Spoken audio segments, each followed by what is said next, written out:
Hey everyone, and welcome to today's explainer. I am absolutely thrilled to guide you through what is literally the ultimate heavyweight bout in modern horology.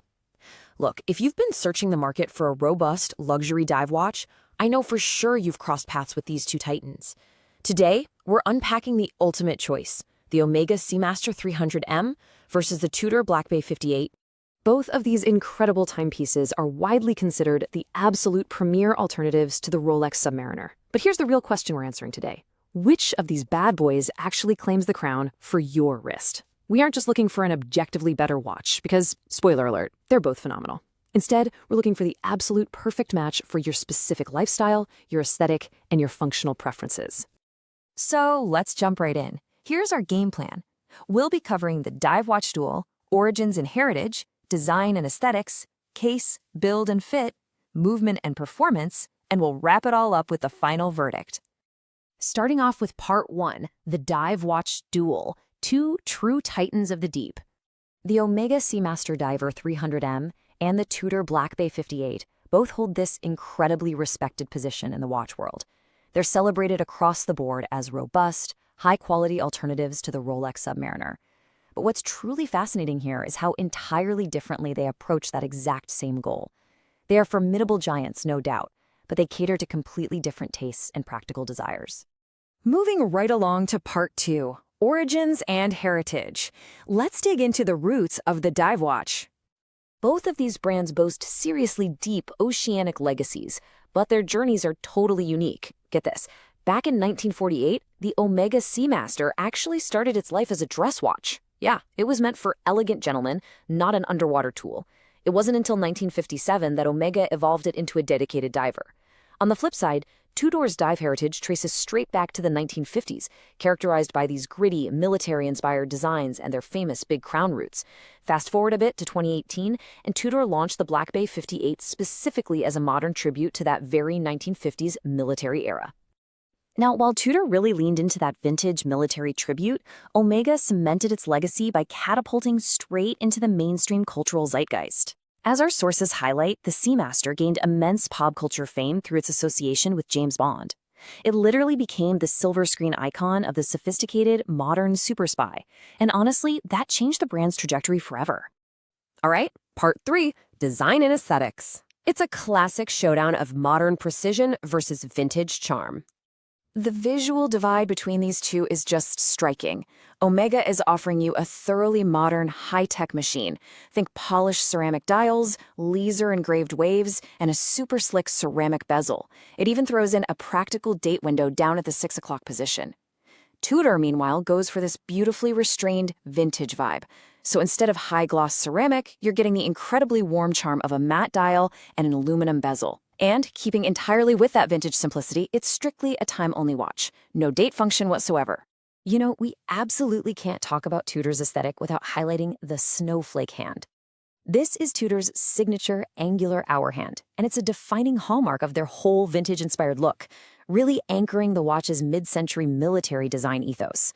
Fun fact about this, those harsh angles were originally designed to hold way more luminous materials so divers could easily read the time in murky water.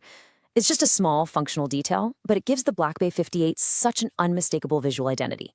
Which brings us to part 4, case, build, and fit. Because at the end of the day, it's all about finding that perfect wrist presence. Let's start with the Omega. It clocks in at 42 millimeters. This is a larger, much bolder size. It has substantial wrist presence and proudly shows off some added technical hardware right there on its case, specifically the helium escape valve. Now, that's a pretty niche tool designed to let trapped gases safely escape during deep-sea saturation diving. It's a watch that essentially wants to be noticed and very clearly communicates its technical chops. Now, contrast that immediately with the Tudor, coming in at a super versatile 39 millimeters. This smaller dimension offers a much more classic, compact, and traditional fit. It slips right under a shirt cuff with total ease and perfectly channels that mid-century sizing. So really, it comes down to a larger, modern 42 millimeters with serious dive hardware on the Omega versus that classic, compact 39 millimeters on the Tudor. The absolutely crucial takeaway here is that neither dimension is objectively better than the other, but they do dictate completely different wearing experiences on your wrist. All right, let's pop the hood. Part 5, movement and performance. The engines driving the hands. Both of these watches pack some serious engineering under the hood, but again, they take completely different approaches.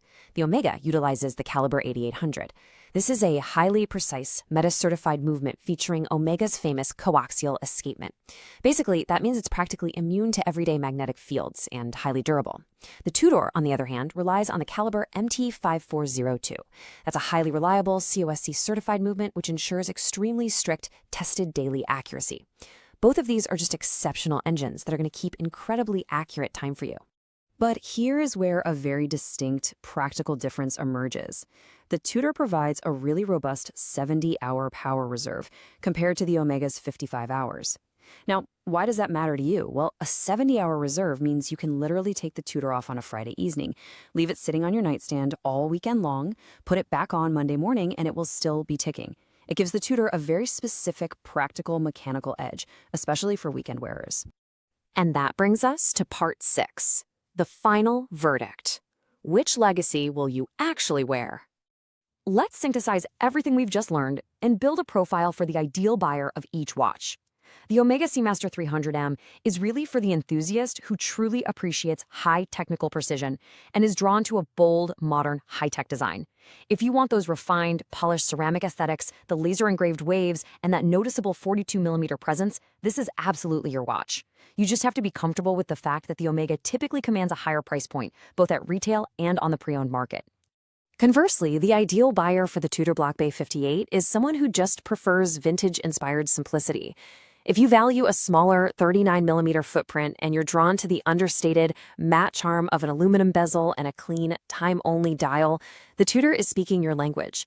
Plus, it represents a really fantastic value proposition, offering all of this incredible heritage and build quality at a much more accessible price point compared to the Omega. And that's a wrap on our explainer. You've got all the data now. On one side, you have a modern, high-tech marvel with actual cinematic pedigree. On the other, a complete masterclass in vintage-inspired charm and wearability. So I'm going to leave you with this final thought to ponder as you glance down at your own wrist. Modern marvel or vintage charm? Which legacy are you going to choose to wear?